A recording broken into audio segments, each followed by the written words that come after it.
built to be over our feet. And we're built to rotate our hips. So there.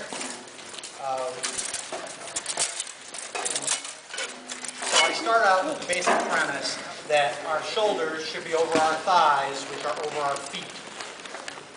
So even with a little bend, where are my shoulders? They're over my feet.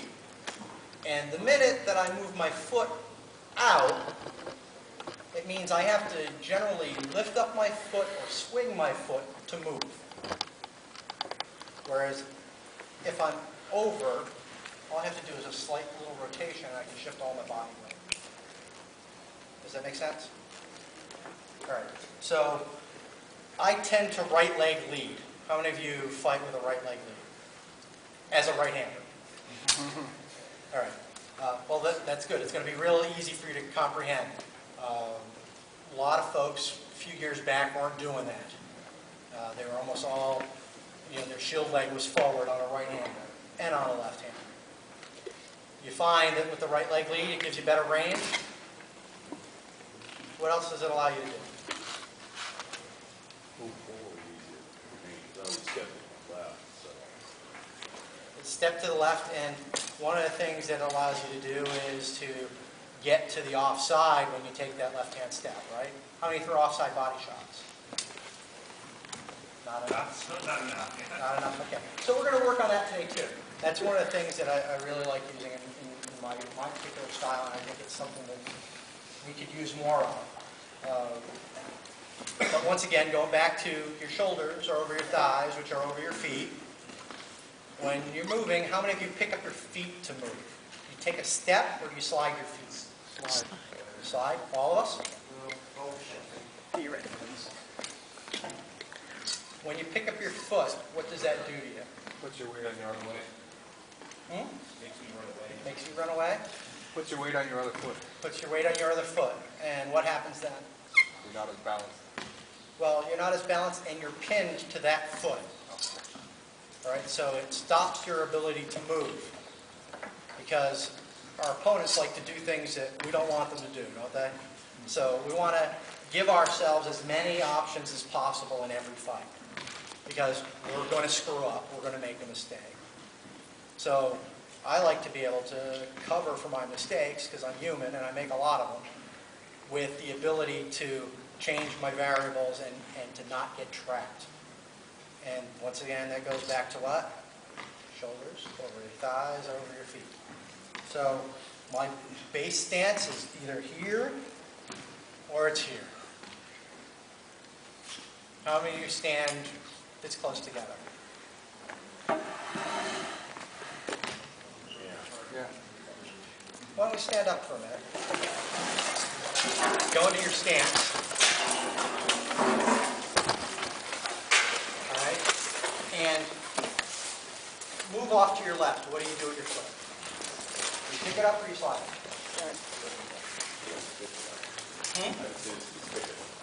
I have a tendency to pick it up. When we do any motions that are drastic, like picking up may not seem drastic, but it's something you can read. All right, so when you're sliding your feet, you're not reading it so much. If you look at the way I'm going to move for the next couple of minutes, you're going to notice that when I'm moving, the foot that is moving forward first isn't the one that's driving the motion. I'm moving back. The front foot is driving me back, or the back foot is driving me forward. And that allows me to keep my feet from, for one, putting myself off balance. Allows me to keep moving, shifting my feet, rotating. And it also allows me to not telegraph my motion. So if I'm in guard, I'll just lift the foot a hair, and my motion is here. Did this leg come out of the guard, come out from my defense? I stayed in my defense, and I moved. So how many of you wait for the guy to take a step and throw the shot to the left? sometimes. All right, so while we're standing,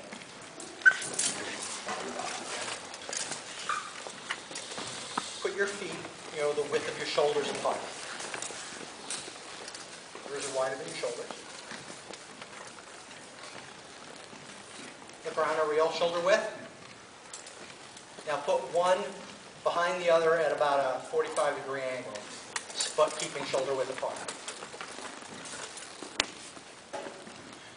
Now square off your shoulders to that. Now square them back the other direction. When you go back to where you're comfortable again. Now switch your leg to your right leg forward. Do the same thing. Rotate. If you rotate back when your right leg's forward, what does that do to your spine? Anyone notice anything when you do it? It kind of coils your muscles along your back. You feel that? Pops you. So when you're in this stance and you turn yourself so it tightens up the back muscles, when you want to fire, what's it allow you to do? You're all set. You're ready to fire. You're ready to release your energy. So now my feet are shoulders width apart, and I'm doing that. Widen your stance. Do the same thing. What happened? It shortens up your range. And you're not as coiled. It reduces your power. How many of us think that power is important? Yeah. All right. We all know it's important. And it's not just important on that first shot, it's important on all the successive shots. So if you're wider, you're going to take longer to do it. You have to generate more muscle to drive the power than you do when you're here. And oh, by the way, you are in your basic stance, coiled, ready to fire. How many have had a problem telegraphing in the past where they wound up to throw their blood? Yeah, you see them up ahead of time. You know the guy's going to throw because he pulls the shoulder back and then he delivers. Well, in this basic stance, you don't have to do that because you're already coiled. All you have to do is release the energy behind. Does that make sense? No, you're making fun of me. I'm sorry. Oh, making fun of them. Making fun of Mr. Bachelor Party. Yeah. Fine. You do not have to worry about any projectile vomit. He did that earlier.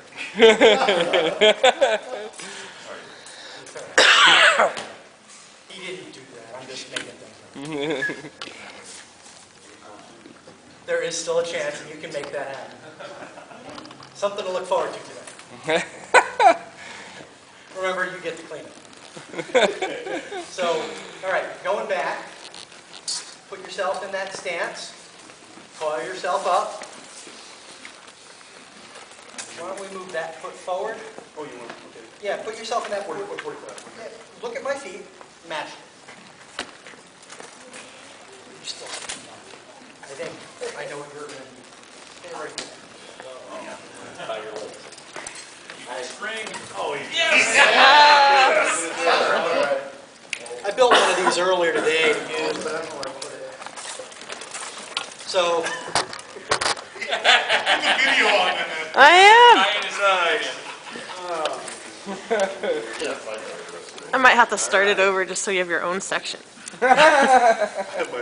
now, I'm not trying to make an example out of you, but no, I do this when I train my own folks, all right? If they can't, because the brain does what it does naturally. So our bodies are only going to do what our brain tells it to do, and in our natural state, we're just going to go to our natural stance. Yours has been wide for however long it's been wide, so you're going to naturally go that way. So what I usually have my folks do is use a jig like this at practice to get their motion down, and they do it enough until the muscle memory allows them to not stand. And we have some drills. So slip that over each foot. Over the foot or the ankle? No, over the foot. Yeah, you can slip it right over the foot. Do you find that that makes a difference in how they actually position themselves? It does. It makes a big difference. It makes a big difference in how they defend themselves too. Whether they're tight or open. It makes the shield much bigger because now they're. Yeah, you're definitely gonna have to slide back a little bit further. So now, just for you and for everybody else, we're gonna shift our feet back and forth. So go from one guard left to the right. Left and right. Now, that's pretty simple because we're in one place. But now we want to move to do that. So now, why don't we take a couple steps back? Don't go into the chairs. Yeah, you're hobbled. And it's going to feel a little strange. But everyone, does that look like his feet are the width of his shoulders? Yeah. And his shoulders are over his thighs? Yeah. Good. All right. Now, like I said before, this may not work for all of you. You may not like it, but this is the way I do it. And it's been somewhat successful, so you could probably glean something from it. All right, so go back to that power thing. We go into our stance. We're coiled. How many of you like throwing that snapshot? A little too much. Just go to a natural point. Don't contort yourself to gain extra power, because this is all going to be natural and loose. Everyone feel loose, all right? Don't be tight when you fight. It's all about flow. And if we're all tight and we're tightening up all our muscles, what happens? Can't react. You're slow to react. What else happens? You lose power. You run out of energy. And you run out of energy because you're keeping the muscle tense the whole time, and you're pumping it all full of blood. And then when it gets completely full of blood, what happens to it? It stops working. So you want to stay loose. How many of you are cramped up when you're fighting because you've been gripping the sword too hard? All right? You don't want that to happen. So we want to stay loose. So once again, you go to coil and just mock a shot as you release. All right, so the energy release happens, and if you impact something, what can you do with that energy? Recover it and redirect. Recover it and redirect it. So why don't we take a step while we do that with the other foot? And if we step too far, what will happen? Off balance. Way over my front leg. You'll be way over your front leg, which means that if you have to go back the other direction, Really hard. because he's countering, Yep. right? You may not be able to, but if you keep yourself in that center, you can rotate, get his block, follow him back, and come over the top.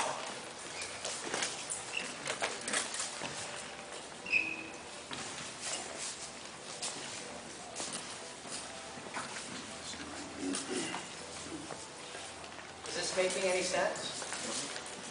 Is this different than what you've done in the past?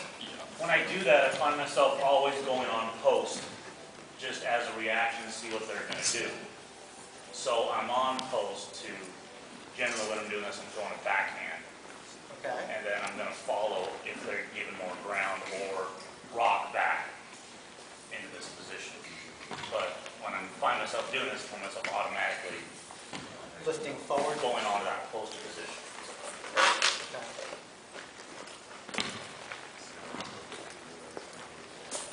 Both your feet move every time you take a step. You don't ever come out here and then move yourself and forward up. No, I try not to. I try to. Always put his feet back into. Yeah, I'm always trying to get myself back into my natural stance, which, I've been doing this 25 or so years now, and so some of it's ingrained, and some of it I may not even think to talk about.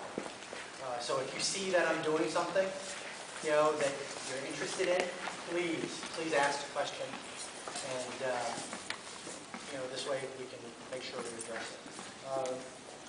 So going back in guard, whether it's left or right, we want to do our motion. We take our first shot. We want to take our second shot. We want to block. We want to return again, because maybe he's in a flurry. Get yourself to a point where you can do as much looking butter as you go. And then someone said target zones. These are target zones. All right? I do not fire at the 2-inch point above the corner of the shield. I don't fire at the elbow as it's in that zone. I don't pick a particular target per se. And the reason why I don't is because on the best fighters, the target you see is the target that is no longer there. All right? They've already moved it. It's already covered. The best fighters can block those things. So I don't like to play low percentage fighting. I found that this made it high percentage. If I fire through zone 1 and zone 2 with the same shot, what do I get? Twice the percentage of a hit. Or, what don't I have to think about when I throw? If I fire through zone 2 and zone 1, that whole shot. Okay. Well, for one, I'm blocking my own head, but I am generating power through 2 zones. I don't have to fire that, whatever that mythical 6 inches, 2 inches, 4 inches past the point of target to worry about how hard I'm going to hit. Because if I'm always firing through 2 zones, I am always going to have enough power to hit my opponent. Now, my opponent may not cooperate and may move a full zone out.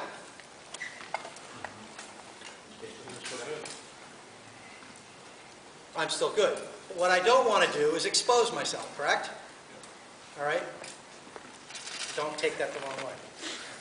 All right? So, going back to the first lesson, I'm in my guard, I'm in my stance, I fire through 2 zones. As I release the energy, I go through those 2 zones, but where's my arm? Where's my body? Center. If I was like this, and I did the same thing, You're now centered this way. I'm now centered this way, and if any of you stand up and you do that same thing, you'll notice your whole center of gravity shifts and you're completely off balance. And you expose yourself. But here, I fire through 2 zones. My shield is still in guard. 2 zones. Downward cut. A wrap goes through 2 zones. An offside shot goes through 2 zones. Whether it's this way, or this way.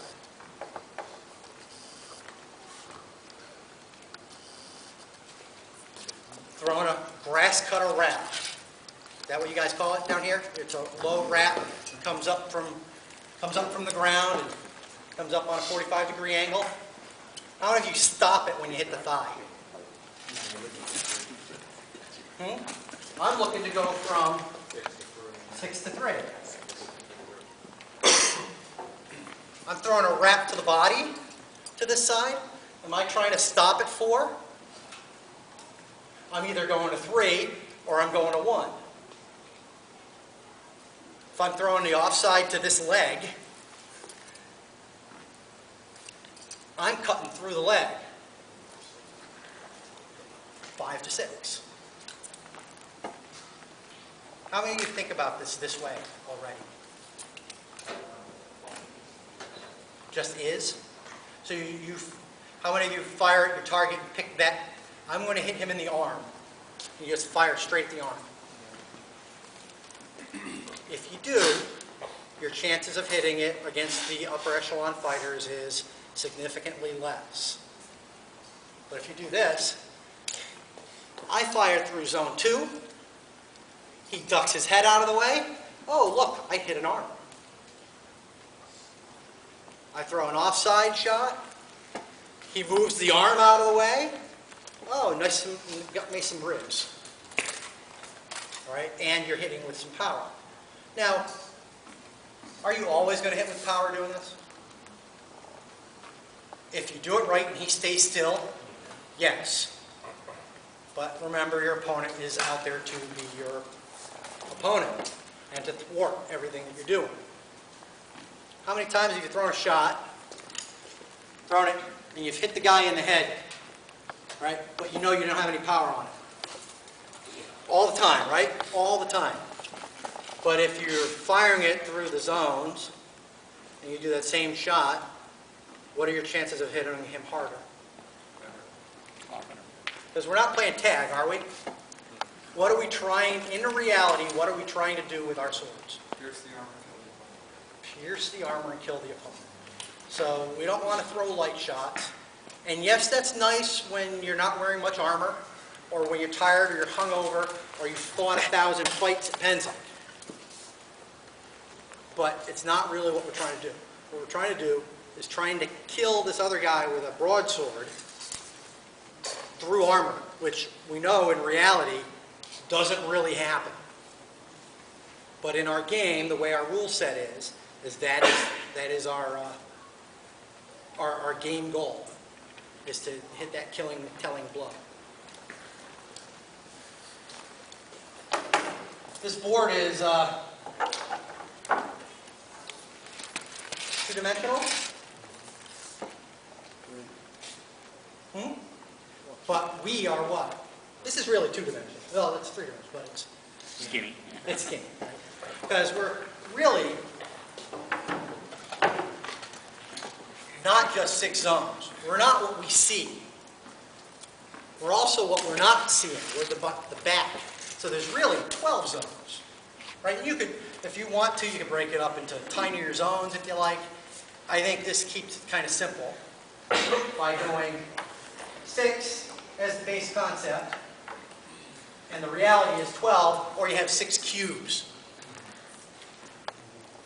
Now you're going from one end of the cube to the other cube. So that wrap is not just going 6, it's really going 12 to 5. How many of you fire in anticipation of your opponent's movement? Okay? That's what we try to do. Because our opponent is not trying to be cooperative. And you fire at the target, especially upper echelon fighters, fire at the targets that they know are about to occur, that they've helped create. Because based off our motion, our fakes, the mannerisms of our opponent, what we see is their shot selection, we're firing where they're going to be. So if you remember that we're three-dimensional beings, realize that the shield is only blocking the front of them. And that there's all this attack zone back here. So we're going to go back to the beginning and what we were working on before. Movement. Let me stand up for me. All right, so I'm going to stand here. And we had this base stance before, correct? If we're shoulder to shoulder facing each other, when he steps forward, what are we going to do? We're going to be shoulder to shoulder, and we're not going to get angles on each other. Unless we kind of force them and lean. And then we're going to lean out of position and move our shoulders back offline, and it doesn't work so well. So what we'd really like to do is to make it look like we're squared up. Are we squared up? Move towards me. Are we squared up? What I'm doing is I'm going to take my foot, I'm taking it from straight, I'm putting it on an angle. And I'm putting the foot on an angle past my opponent's nose, to this side of his nose. I have a strong offside shot. I'm going to capitalize on my offside shot. He moves in towards me. I'm going to take one step, and where am I on him? And if what do I have? All right?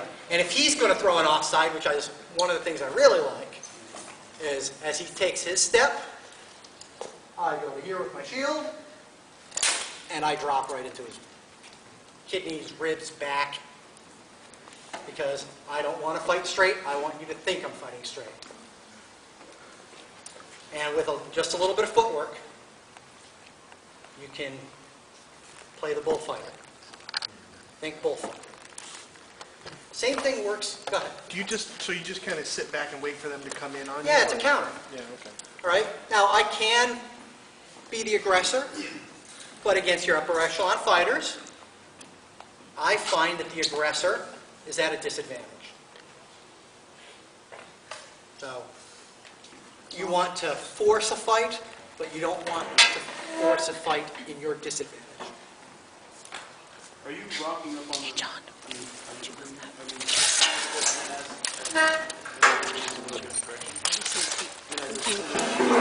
Somebody there where you're putting...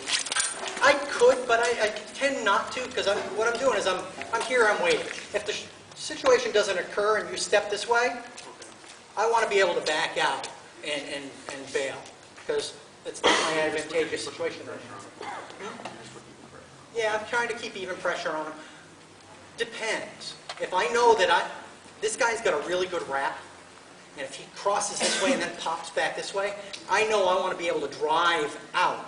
So I'm going to probably cheat a little weight to this foot so that I can drive myself out fast. Because as I come in, as he's here, if he jukes this way, I can now rotate out, take the wrap out. But I'm doing that because I'm driving off of that foot. Does that make sense? All right. Question? No? We're all good? We're all getting this? All right. So, yeah, thank you. Thanks for your help. So, by the way, the attacks that I used on him, that offside, was at front. Was I attacking the front? No. 3 or whatever's behind 3. Right. However we number this. All right. However we number the cube. We want to try to attack where our opponent's shield isn't. Because how many of us have watched the new guy come in, and what's the first thing he does? Beats the snot out of the shield. That's right. He's trying to cut through the shield. Well, we all know better than that. But do we? How many times do you hit the shield when you know that you were going to get the head? Because you're firing straight ahead. Now, if you're faster, yeah, do that. But there are always people faster than us out there.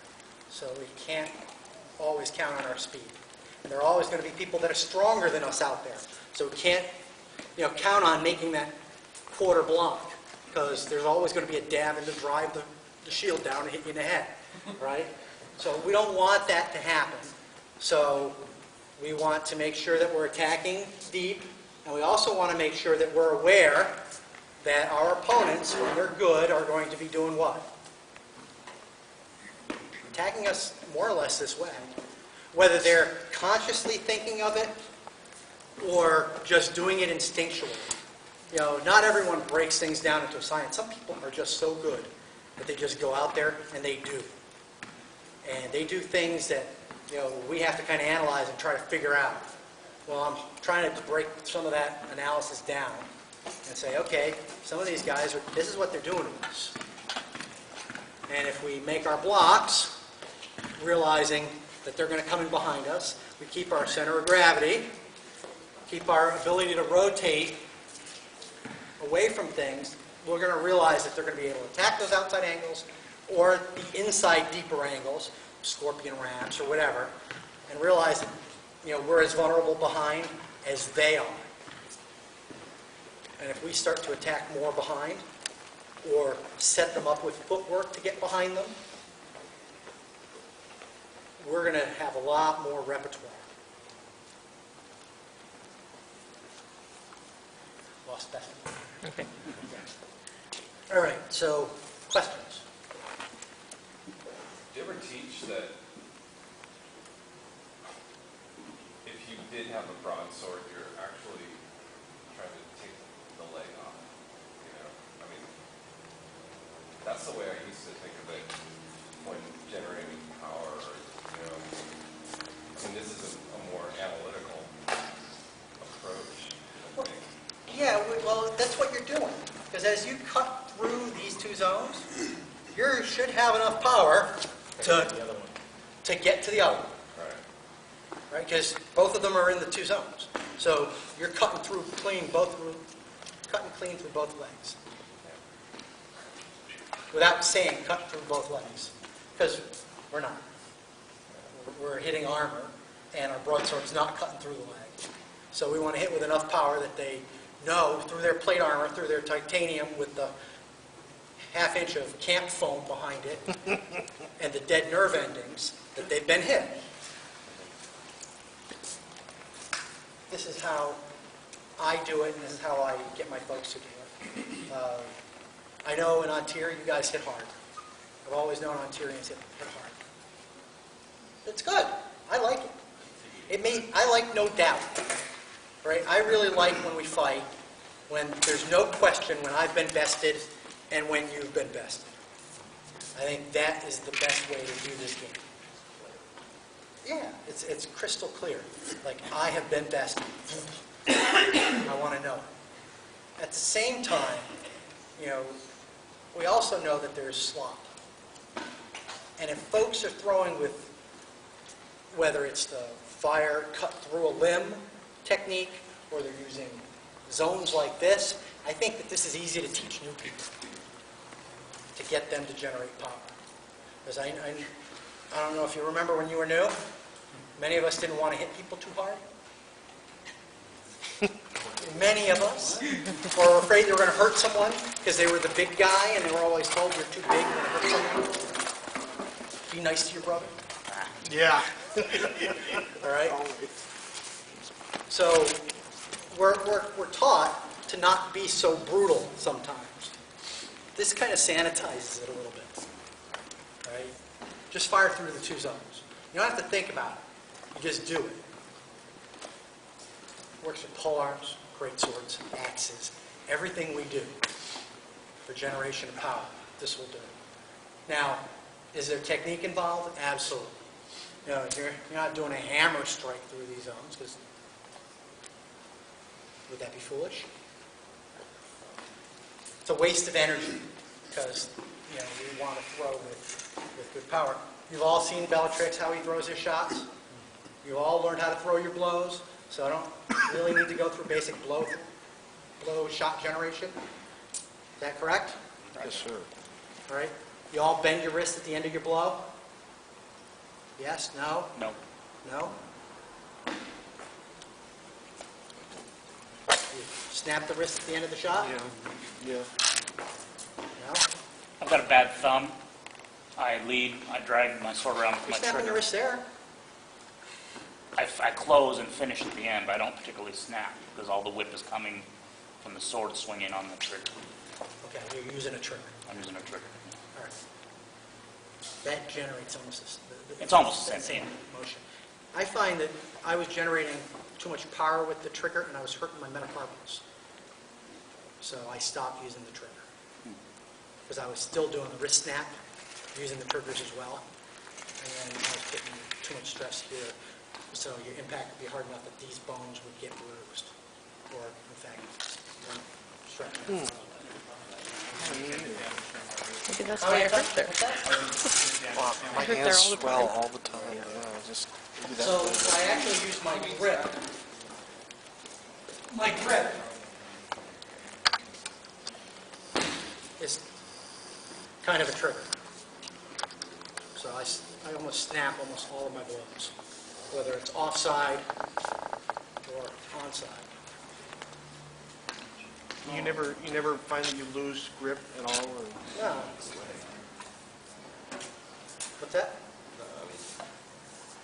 What do you mean by lose grip? Oh, even with a trigger, sometimes I lose the sword. I think my fingers just... Off of impact? Yeah. Sometimes off impact, yeah. If you're hitting hard enough, yeah. You might lose it off of impact. Yeah. Hopefully the trigger or the lanyard's keeping the damn thing in your hand. Also bad for the soul.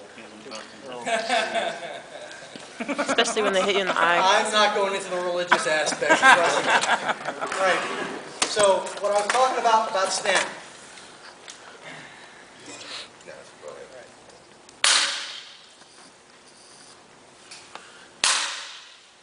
How much body did I use? None. Just using that muscle. All right? Is there some force there? Yeah. How many of you are taking that? I All would, right? Put the hand here. How about now? Yeah. Did I use my feet, my legs, my body, my abdomen? I want to see it again. You might need to hit him a little harder. You're tensing your, Really? I think the body movement you're seeing is him holding his balance Oh. when the sword moves out. I could do it in a chair. It's gonna do the same thing. Because all I am doing is this. I didn't see that one. I think I need do some practice. that one again. A little harder next time. So now all I have to do now is move this arm this much. All right. So now I'm doing the zone thing. By the way, I'm using the snap through the zone. All right. Now I'm going to rotate this a little bit. How much body is being used there? Not much. Just a little bit. You just rolled the shoulder maybe 4 inches, that's it. Because I'm doing this. And that you should get Zary by making bigger circles with the baseball bat too, to get them, those You do the muscles. bigger circles, you can gain more momentum. Something to think about? All right, so now, go into guard. So now I'm here, I'm coiled, right leg lead.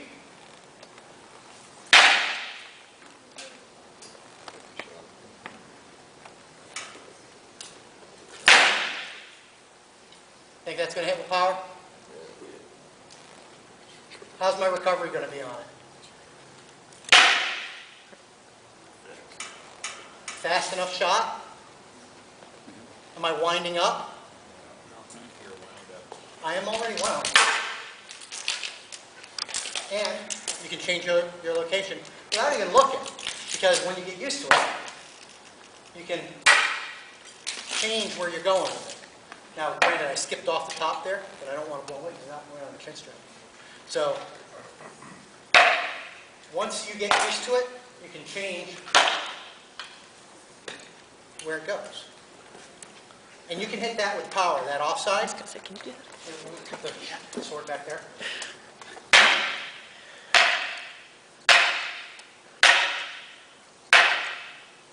Could you show me what that would look like, where the body, where you was outside? Right? His armpit. Say that again? Could you show me that right here on him? You're generating this power. No, just slow. Slow. Yeah, that's what I wanted to see. No, not because of that. I just wanted to see. Come to practice. He wants to see what your elbow's doing. Yeah. Yeah, I'm not really trying to be funny. I mean, it's all fun to hit you, but yeah, you're not even moving.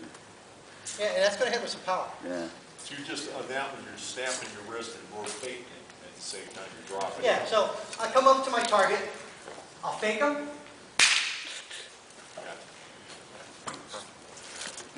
and then now I've got my footwork to do. But I haven't done that yet.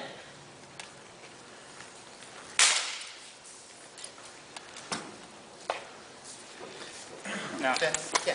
I do a similar shot, except I'm doing it at range. And, well, when I'm going for the armpit, I'm using my, instead of using my hand to do that, I'm using my elbow. So I did the same thing you did on a deeper shot. I find when you do the elbow, it tends to sometimes push. Right. And if it pushes, a lot of times guys say that's a push and they don't like it. But if you get that snap, Takes away all that. right, it takes that away. But here, well, let me take that back for a minute. I'm going to tell you a little story. Okay? Oh no, a story, all right. Does anyone here know Duke Balfour?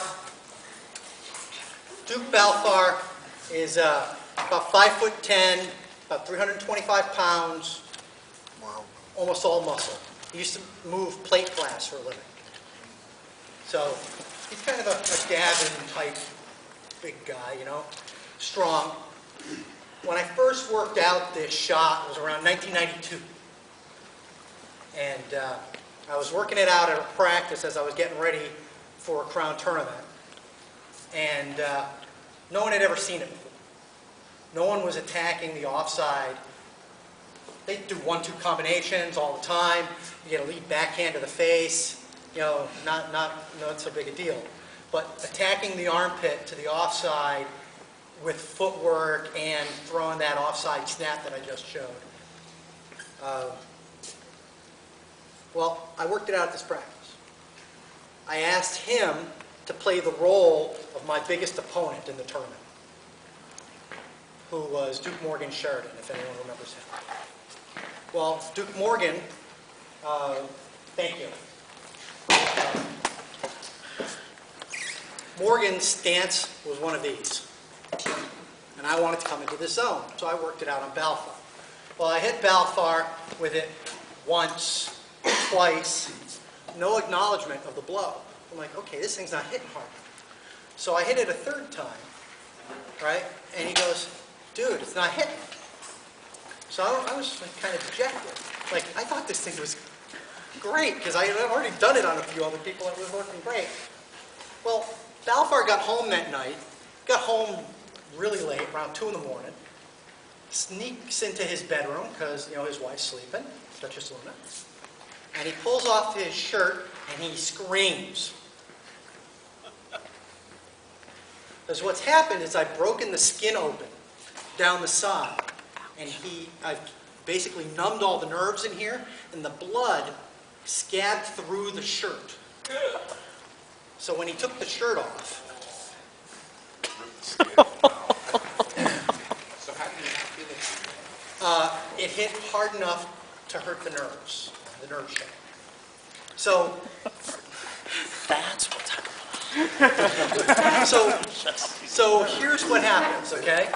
Following week, Balfour comes over to me. By the way, at the time, I'm 170 pounds, 180 pounds, not the 250-pound guy you're seeing here. And he comes over to me, and he picks me up with one hand. Dude, next time you hit me and it's good, you tell me. Right? I didn't know. I didn't know. It was him that called the shot. Well, sometimes, you know, that shot, by the way, hits incredibly hard. You got to be real careful with it. Once you have it down, you can actually hurt people. You don't want to do it to rookies. All right? So you want to be real careful with it, because it can generate an amazing amount of power in an unarmored spot. Consider us all rookies today. Yes, your Grace. Thanks, your grace. I'm sure you have some things to show me, too. I don't think so. So why don't we, if we don't have any questions, do we have any questions about that blow and this? Can you do the blow one more time? Oh, I certainly can. I just thought, like, I need a body, because it doesn't I work want in a sync. front row seat for the team. Go to the guard. So I'm snapping the hand, and I can do it from this angle or this angle or this angle. But it's really, it's this. It's an upside down snapshot. Oh, you're letting go of the stick. No, he's grabbing. Like, I'm grabbing it with my back fingers. Okay, but I mean, it's like off your fingers all the way. Oh, well, yeah, that's how I start.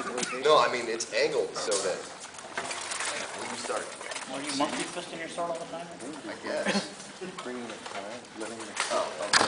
Moving my hip this way to make the shot work, I'm moving the hip back. So I'm taking the step, rotating the hip back.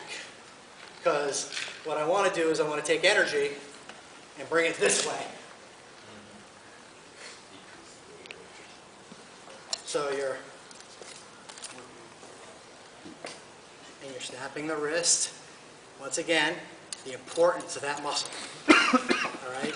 That really helps. And if you don't have it, work on it. And your shield's kind of tight to you. Yeah, well, let me go on my guard. How many of you have seen one of these?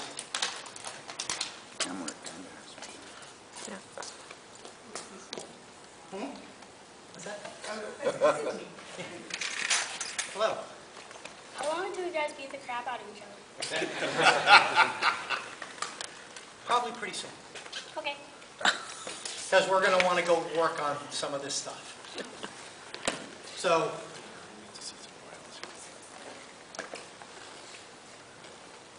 come over the top of it, or sometimes I'll throw it up, come past it, you know, cross, because if he's coming in, I know he's going to throw an offside shot. Come across, rotate this foot out to do it, because the offside has to be something you can do just like you do with your snap. It's not just a one angle thing. It's a whole variety of blows that come in on the offside. And they're really upside down snapshots. You can do it this way, palm up. You can do it palm down. Palm up, palm down. Palm up, palm down. You can do the snap to the face. How many of you slow that little flick snap to the face? Most of you use it for fake because you know it doesn't hit with anything. You can make it hit with something. Sometimes you can. Do you know when you can?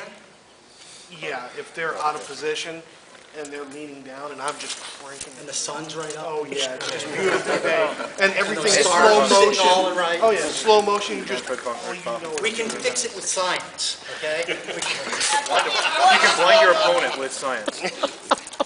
You can, because you can throw that same shot, but do this step, and you're going to have the power you need. You're driving from that back foot. You're driving as you're sliding the foot forward to make the step. All that energy, your 200, 300 pound frame is moving forward, and you're channeling it all down that arm.